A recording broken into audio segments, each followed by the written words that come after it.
नमस्कार, आप सभी का स्वागत है हमारे क्राइम स्पेशल में। आज हम बात करेंगे साल के पहले हफ्ते में कुछ हुई ऐसी चर्चित हत्याओं की जिन्होंने पूरे देश को हिलाकर रख दिया।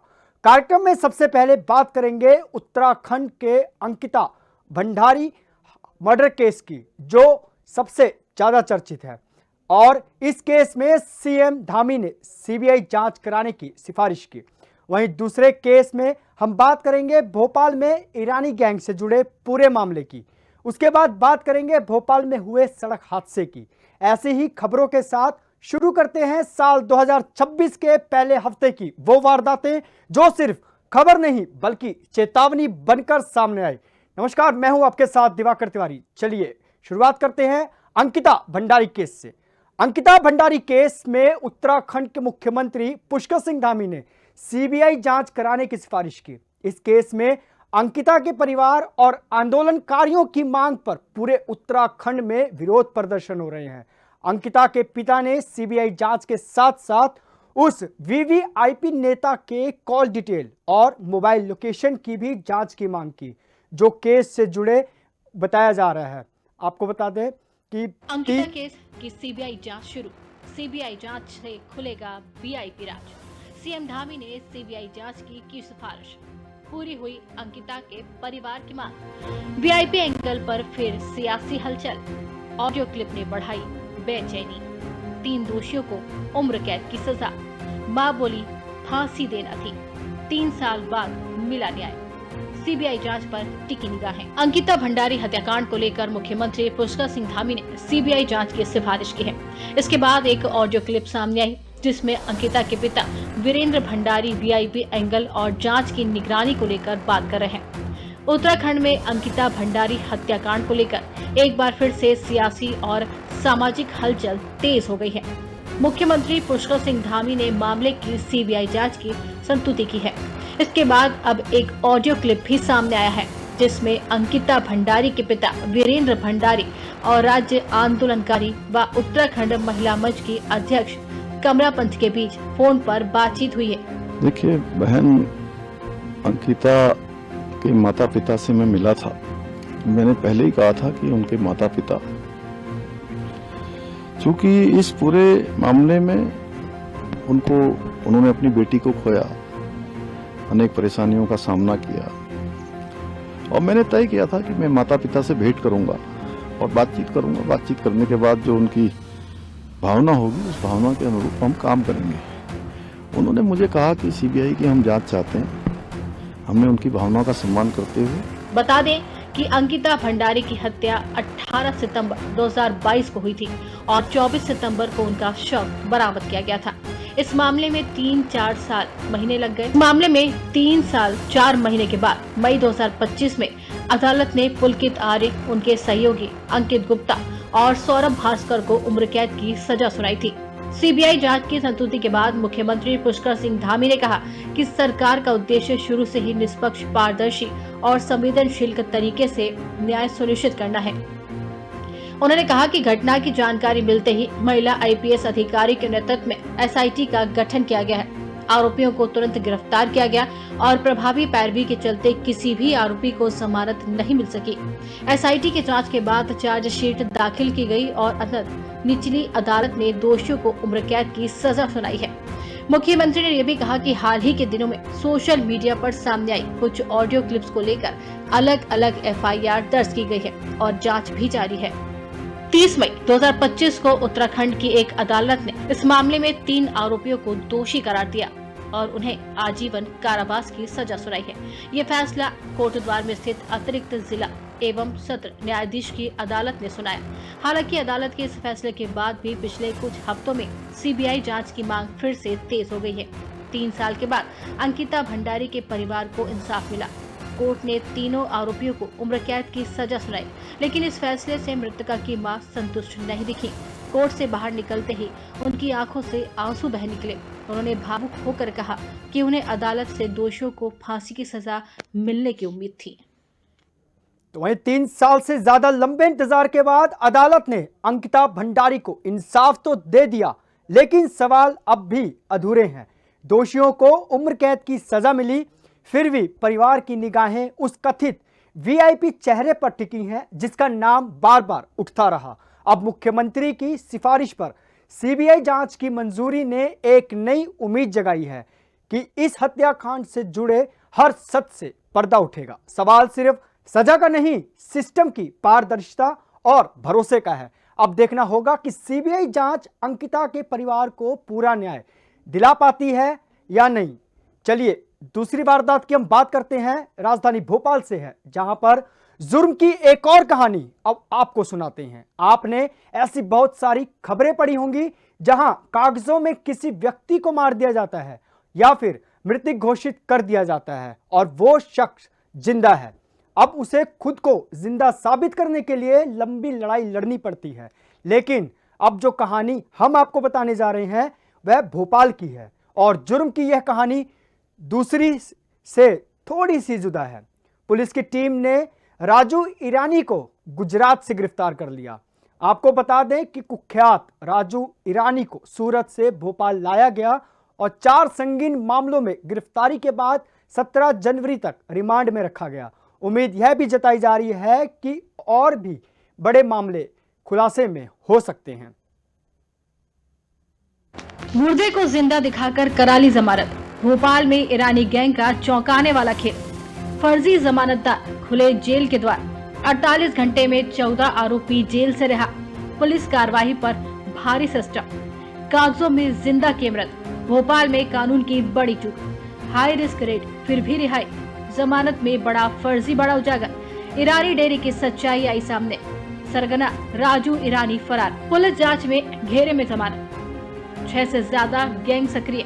सवालों में संगठित अपराध। यह एक ऐसी कहानी जो न सिर्फ कानून के माथे पर सवालिया निशान छोड़ती है बल्कि सिस्टम की उन दरारों को भी उजागर करती है जहां से अपराधी हर बार बच के निकलते हैं। आपने अक्सर सुना होगा कि किसी जिंदा व्यक्ति को कागजों में मरा हुआ घोषित कर दिया गया हो और फिर उसे खुद को जिंदा साबित करने के लिए सालों तक अदालतों के चक्कर काटने पड़े। लेकिन भोपाल की ये कहानी उससे बिल्कुल उलट है। यहाँ जिंदा को नहीं बल्कि मुर्दों को जिंदा कर दिया गया है और वो भी इसलिए ताकि अपराधियों को जेल से बाहर निकाला जा सके। जुर्म की ये कहानी भोपाल के अमन कॉलोनी स्थित कुख्यात ईरानी डेयरी की है, जहां पुलिस ने हाल ही में वर्षों की सबसे बड़ी और हाई रिस्क कार्रवाई को अंजाम दिया। महीनों की खुफिया निगरानी, रणनीति और तैयारी के बाद 27-28 दिसंबर की दरमियानी रात करीब 4 बजे पुलिस ने डेरे पर दबिश दी। सूचना थी कि यहाँ देश के अलग अलग हिस्सों में वांछित और संगठित अपराध से जुड़े बदमाश छिपे हुए हैं। जैसे ही पुलिस टीम मौके पर पहुंची, हालात बेकाबू हो गए। पुलिस पर पथराव हुआ, जमकर मारपीट की गई, कई जवान घायल हुए, लेकिन इसके बावजूद पुलिस पीछे नहीं हटी। भारी मशक्कत के बाद मौके से 22 पुरुषों और 10 महिलाओं को हिरासत में लिया गया। हालांकि गैंग का सरगना राजू ईरानी अंधेरे का फायदा उठाकर फरार हो गया।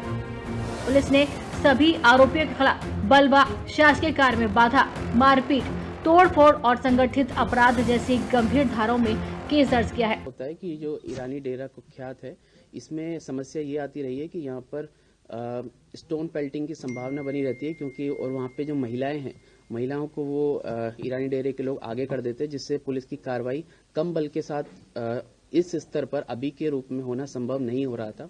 इसलिए पूरा जो माननीय पुलिस कमिश्नर महोदय, उन्होंने पूरा जोन 4 का बल को इकट्ठा करने को कहा और एक बड़ी दबिश करने को कहा।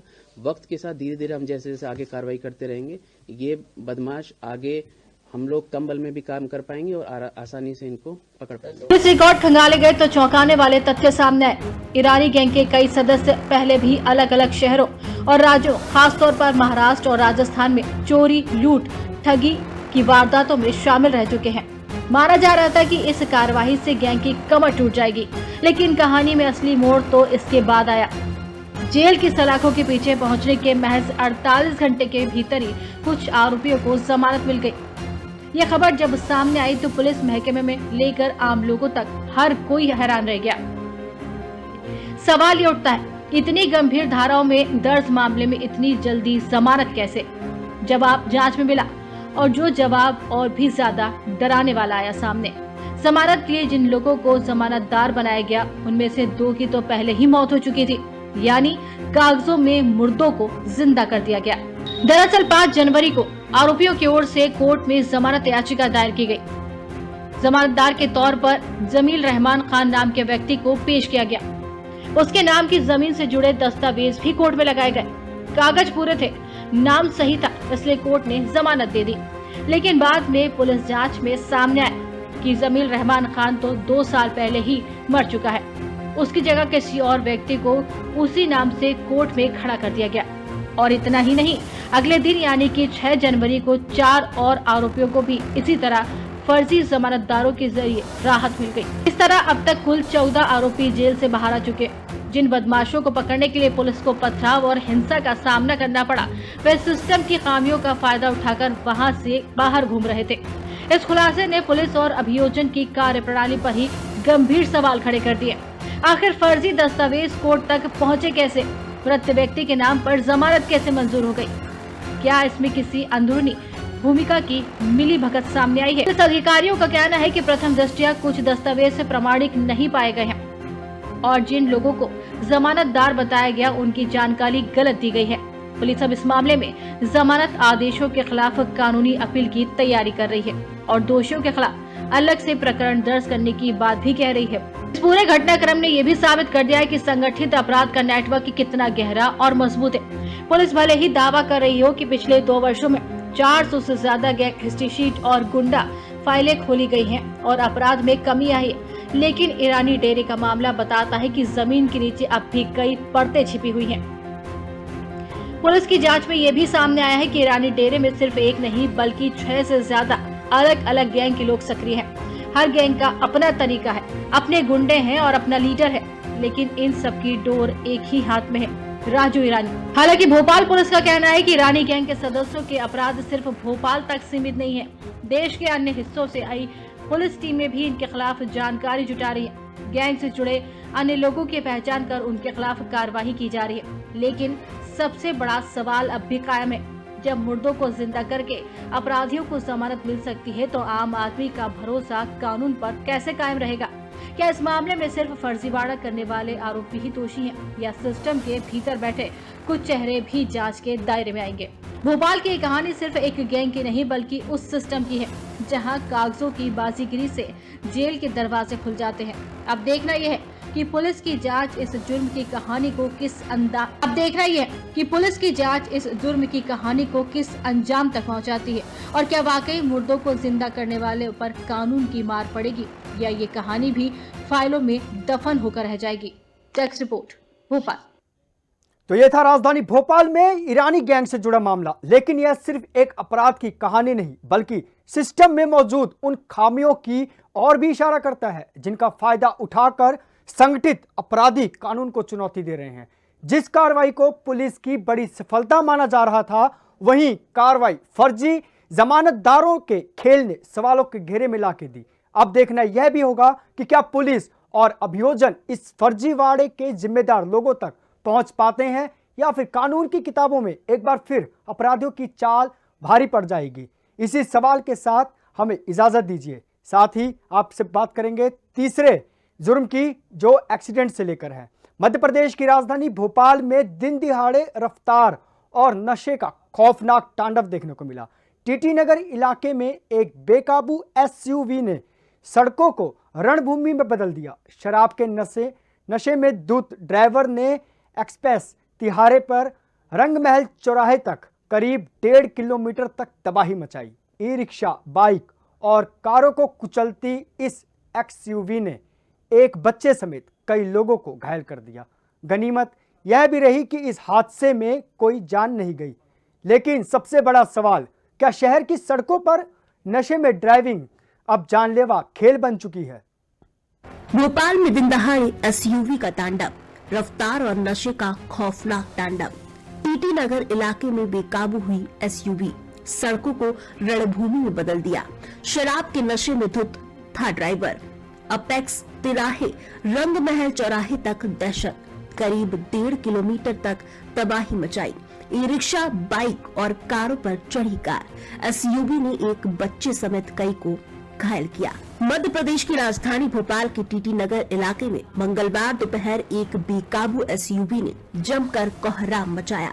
शराब के नशे में धुत ड्राइवर ने एपेक्स तिराहे से लेकर रंगमहल चौराहे तक करीब 1.5 किलोमीटर के दायरे में ई रिक्शा, बाइक को कारों समेत आधा दर्जन वाहनों को जोरदार टक्कर मारी। शहर पिछले दिनों एक दिल दहला देने वाली घटना हुई। टीटी नगर इलाके में एक तेज रफ्तार एसयूवी ने करीब आधा दर्जन गाड़ियों को टक्कर मार दी।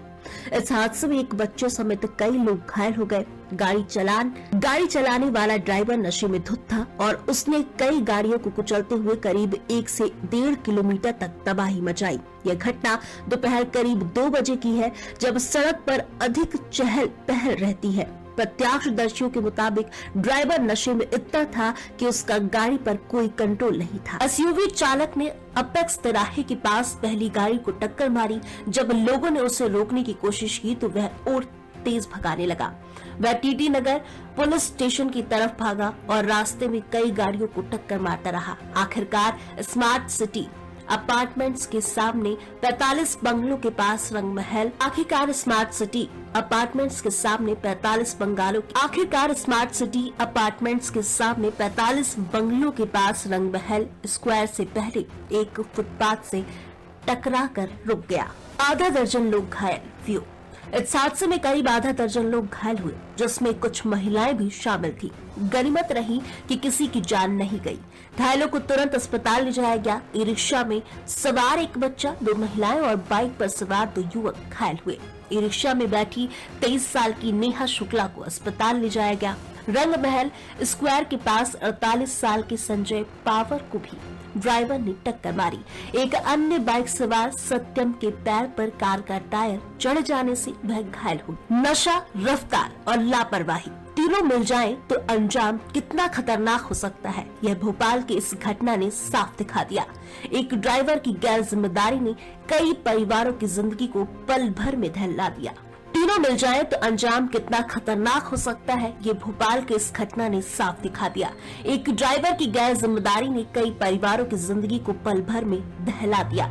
हालांकि राहत की बात ये रही कि किसी की जान नहीं गई, लेकिन घायल लोगों का दर्द और डर लंबे समय तक रहेगा। अब सवाल ये है कि ऐसे मामलों पर सख्ती कब होगी और नशे में वाहन चलाने वालों पर कब लगेगा सख्त लगाम, क्योंकि अगर वक्त रहते कदम नहीं उठाए गए तो अगली खबर सिर्फ हादसे की नहीं बल्कि किसी बड़े नुकसान की हो सकती है।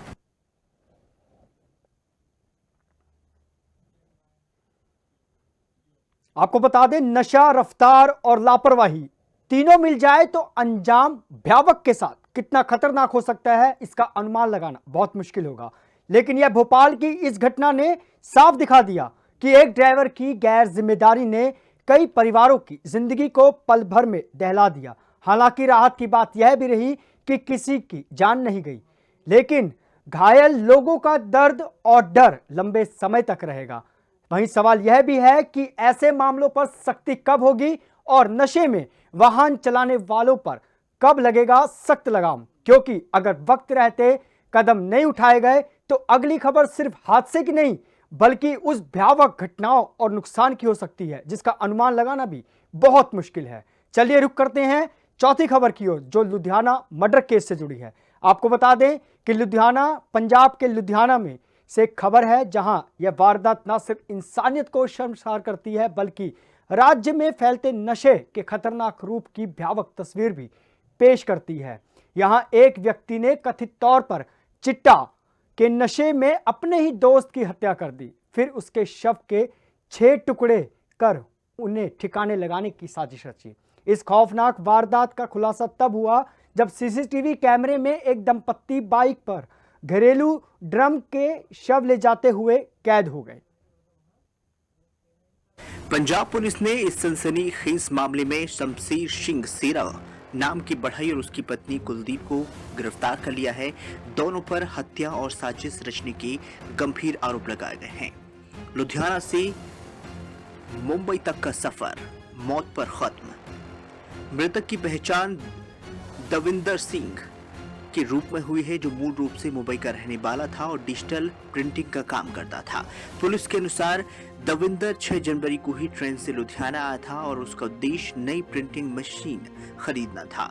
लुधियाना पहुंचने के बाद ही वह अपनी पुरानी दोस्त शमशेर सिंह से मिला और उससे पहले उसकी पहचान थी। शुरुआत में ही यह मुलाकात सामान्य रही, लेकिन जल्द ही हालात खौफनाक मोड़ पर पहुंच गए। लुधियाना पुलिस ने अतिरिक्त पुलिस उपायुक्त समीर वर्मा के मुताबिक ही दविंदर शमशेर ने शमशेर के घर पर चिट्ठा का सेवन किया। नशे की हालत में दोनों के बीच किसी पुराने लेन देन या फिर कर्ज को लेकर विवाद हो गया। इसके साथ ही एडीसीपी समीर वर्मा के अनुसार ही झगड़े के दौरान शमशेर ने दविंदर को जोरदार धक्का दे दिया, जिससे वह जमीन पर गिर पड़ा और बेहोश हो गया। शमशेर को लगा कि दविंदर की मौत हो चुकी है। नशा बढ़ता गया और हवस हिंसक झड़प में तब्दील हो गई। यहीं से शुरू हुआ वह खौफनाक सिलसिला जिसने पूरे शहर को हिलाकर रख दिया। पुलिस के मुताबिक शमशेर ने लकड़ी काटने वाली आरी से अपने दोस्त के शव के टुकड़े करने शुरू कर दिए। यह पूरी प्रक्रिया करीब 2.5 घंटे तक चली। हैरानी की बात तो यह है कि जब यह सब हो रहा था तब शमशेर के बच्चे घर की छत पर खेल रहे थे। बाद में शमशेर की पत्नी कुलदीप कौर भी इस अपराध में शामिल हो गई।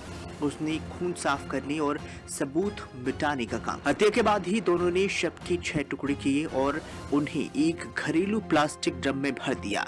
इसके बाद ही दंपति बाइक पर उस ड्रम को लेकर निकले। उनकी साजिश में सबसे बड़ी चूक ये हो गई कि शहर में लगे सीसीटीवी कैमरों में यह दंपति बाइक पर ड्रम ले जाते हुए कैद हो गए। बाद में पुलिस ने इसी फुटेज के आधार पर उनकी पहचान की। पुलिस के अनुसार शव के टुकड़े को जालंधर बाईपास के पास अलग अलग जगह रुका और फेंका गया।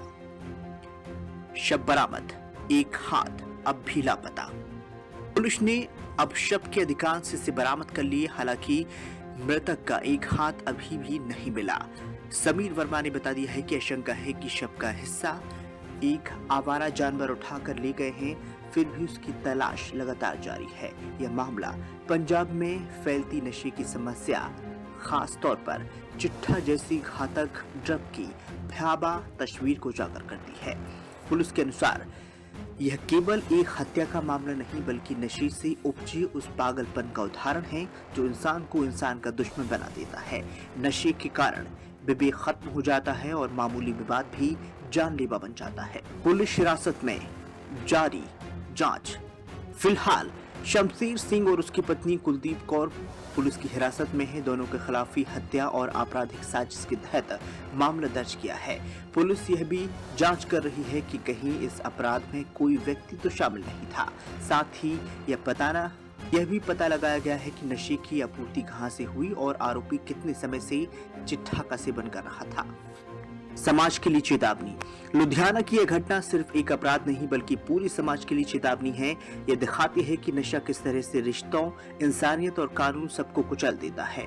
एक दोस्त जो मिशनरी खरीदने के लिए उसके पास आया था, उसका सफर आरी और ड्रम से बंद होकर खत्म हो जाएगा। यह वारदात पंजाब में नशे के खिलाफ की लड़ाई और गंभीरता से लेने की जरूरत पर फिर सवाल खड़े करती है। दोस्ती की लाश के टुकड़े, कर्ज और नशा। हेरोइन के नशे में ही कर्ज को लेकर हुए विवाद के बाद एक बढ़ई ने कथित तौर पर अपनी ही दोस्त के शव को टुकड़ों में काटा। इस दौरान ही उसके बच्चे छत पर खेलते रहे, जबकि बाद में उसकी पत्नी ने भी अपराध में उसका साथ दिया। ड्रम में भरकर ठिकाना। पुलिस ने एक स्थानीय बढ़ई और उसकी पत्नी को गिरफ्तार किया। सीसीटीवी फुटेज में दोनों को घरेलू ड्रम में छिपाए गए शव को ठिकाने लगाते हुए देखा गया। इससे पहले भी इसी तरह की कई घटनाएं सामने आ चुकी हैं। आरी से काटा गया जिंदा। मुंबई का एक व्यक्ति प्रिंटिंग मशीनरी खरीदने उत्तर भारत आया था, लेकिन यहाँ उसका सामना आरी थामे दोस्त से हुआ। पुलिस के अनुसार नशे में हुए झगड़े के दौरान बेहोश होने के बाद ही उसके शरीर के टुकड़े किए गए और उन्हें बाईपास इलाके में अलग अलग जगह पर फेंका गया। सफेद महामारी। अब भी शव के अंतिम लापता हिस्से की तलाश लगातार जारी है। यह मामला राज्य में फैली नशीली पदार्थों की सफेद महामारी की भयानकता को दर्शाती है। एक निजी रंजिश के क्रूर अंजाम का प्रतीक बनकर सामने आई है। लुधियाना के अतिरिक्त पुलिस उपायुक्त शमी वर्मा ने बता दिया है कि मुंबई के प्रिंटर दविंदर सिंह के शव के अधिकांश हिस्से बरामद कर लिए गए हैं, लेकिन एक हाथ अभी तक नहीं मिला है। हमें शंका है कि उसे आवारा जानवर उठाकर ले गए हैं। फिलहाल दोनों आरोपी शमशेर सिंह और उसकी पत्नी कुलदीप कौर पुलिस हिरासत में हैं। जांच जारी है और दोनों पर हत्या और आपराधिक साजिश के आरोप लगे हैं। कुल मिलाकर लुधियाना की यह वारदात सिर्फ एक हत्या नहीं बल्कि नशे के उस खतरनाक जाल की डरावनी मिसाल है जो इंसान से उसका विवेक, रिश्ते और इंसानियत सब छीन लेता है। मुंबई से बेहतर भविष्य की उम्मीद लेकर निकला एक युवक अपने ही दोस्त के हाथों मौत का शिकार हो गया, वो भी नशे, कर्ज और गुस्से की आग में जलकर। यह मामला एक बार फिर सवाल खड़ा करता है कि आखिर चिट्टा जैसे नशे पर लगाम कब लगेगी और कितनी जिंदगियां इसकी भेंट चढ़ेंगी। पुलिस जांच जारी है और आरोपी सलाखों के पीछे है, लेकिन यह घटना समाज और सिस्टम दोनों के लिए एक कड़ी चेतावनी बनकर सामने आई है। आपको बता दें कि अगला पंजाब चंडीगढ़ से मामला है, जहां पर 2026 की शुरुआत पंजाब के लिए बेहद चिंताजनक रही। नए साल के पहले ही सप्ताह यानी 1 जनवरी से 7 जनवरी के बीच राज्य में 9 हत्याएं दर्ज की गई। इन घटनाओं में 3 महिलाओं की हत्या भी शामिल है। लगातार सामने आई इन वारदातों ने प्रदेश की राजनीति में भूचाल सा ला दिया। विपक्ष ने राज्य में गड़बड़ी और बिगड़ती कानून व्यवस्था को लेकर आम आदमी पार्टी सरकार को कटघरे में खड़ा कर दिया, जबकि सरकार और पुलिस का यह दावा है कि हालात नियंत्रण में है और अधिकांश मामलों का खुलासा हो चुका है। लगातार हत्याएं, विपक्ष का हमला। राज्य में एक के बाद एक हुई हत्याओं को लेकर कांग्रेस, शिरोमणि अकाली दल और भारतीय जनता पार्टी ने मुख्यमंत्री भगवंत मान के नेतृत्व वाली सरकार पर तीखा हमला बोला है। विपक्षी दलों का कहना है कि पंजाब और अपराधियों और गैंगस्टरों के हौसले बुलंद हैं और आम लोग खुद को असुरक्षित महसूस कर रहे हैं। हालांकि सरकार और पुलिस इन आरोपों को खारिज कर रही है। पुलिस का दावा, आंकड़े बताते हैं अलग तस्वीर। 6 जनवरी को पंजाब के पुलिस महानिदेशक डीजीपी गौरव यादव और आम आदमी पार्टी के मीडिया सेल प्रमुख बलतेज पन्नू ने अलग अलग बयान जारी कर कहा कि राज्य में कानून व्यवस्था पूरी तरह नियंत्रण में है। पुलिस अधिकारियों के अनुसार नए साल के पहले सप्ताह में हुई ज्यादातर हत्याएं आपसी रंजिश, घरेलू विवाद, कर्ज या पुरानी दुश्मनी का नतीजा थी। पुलिस का यह भी कहना है कि हर घर पर सुरक्षा बल तैनात करना संभव नहीं है। डीजीपी गौरव यादव ने अपने 2025 के क्राइम एनालिसिस का हवाला देते हुए कहा कि पंजाब में अपराध दर राष्ट्रीय औसत से कई कम है। राष्ट्रीय अपराध रिकॉर्ड ब्यूरो एनसीआरबी के आंकड़ों के अनुसार देश में औसत प्रति लाख आबादी 448 अपराध का रहा, तो पंजाब में आंकड़ा 227 प्रति लाख दर्ज किया गया। हालांकि पुलिस का दावा यह है कि आंकड़े साफ बताते हैं कि पंजाब की स्थिति अन्य राज्यों की तुलना में बेहतर है। विपक्ष को आंकड़ों पर भरोसा नहीं, हालांकि विपक्ष इन आंकड़ों से संतुष्ट नहीं है। पंजाब विधानसभा में नेता प्रतिपक्ष प्रताप सिंह बाजवा, शिरोमणि अकाली दल अध्यक्ष सुखबीर सिंह बादल, भाजपा प्रदेश अध्यक्ष सुनील जाखड़ और भाजपा के कार्यकारी अध्यक्ष अश्विनी शर्मा ने लगातार हत्याओं का हवाला देते हुए सरकार पर अपराध और गैंगस्टर नेटवर्क को काबू में करने में विफल रहने का आरोप लगाया है। आप सरपंच की हत्या से मचा बवाल। इन 9 हत्याओं में से सबसे ज्यादा राजनीति तुल आपके सरपंच जरमील सिंह की हत्या ने पकड़ा। 1 जनवरी को अमृतसर में शादी समारोह के दौरान 2 हथियारबंद हमलावरों ने सरपंच जरमील सिंह की गोली मारकर हत्या कर दी। परिवार वालों का आरोप है कि उन्हें विदेश में बैठे गैंगस्टरों से लगातार धमकियां मिल रही थी, इसके बावजूद उनकी सुरक्षा कम कर दी गई थी।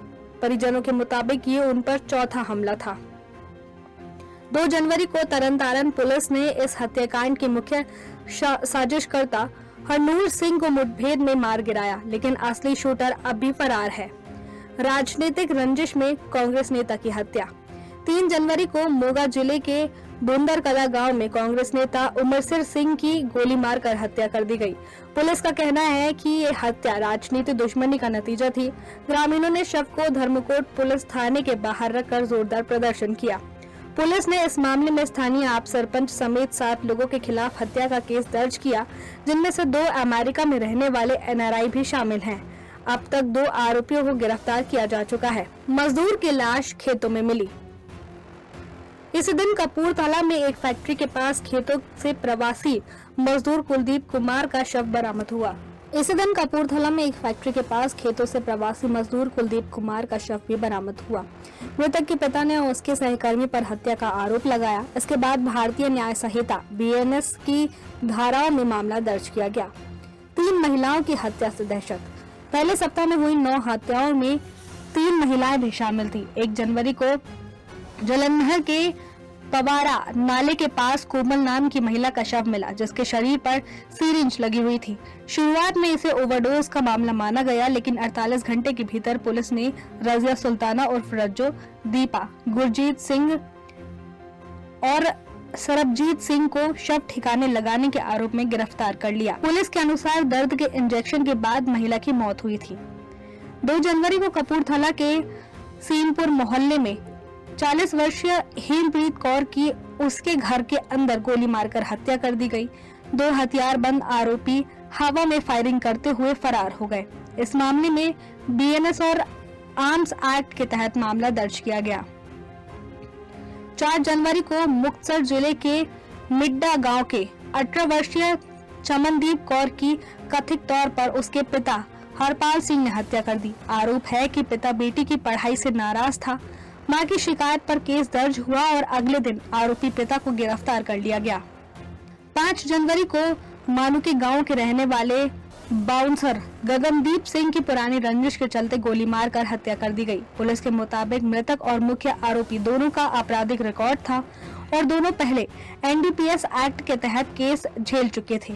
आरोपी गुरदीप सिंह और हमलावरों को भागने में मदद करने वाले 6 रिश्तेदारों को गिरफ्तार किया गया। 7 जनवरी को बुटलाड़ा बस स्टैंड पर 19 वर्षीय जसनदीप सिंह को अज्ञात हमलावरों ने पीट कर मार डाला। वह अपना जन्मदिन मना रहा था, जिससे इलाके में सनसनी फैल गई। सरकार का दावा, हालात काबू में। लगातार हत्याओं से चिंता जरूर बढ़ी है, लेकिन पंजाब पुलिस और राज्य सरकार का कहना है कि स्थिति नियंत्रण में है और अपराधियों को बख्शा नहीं जाएगा।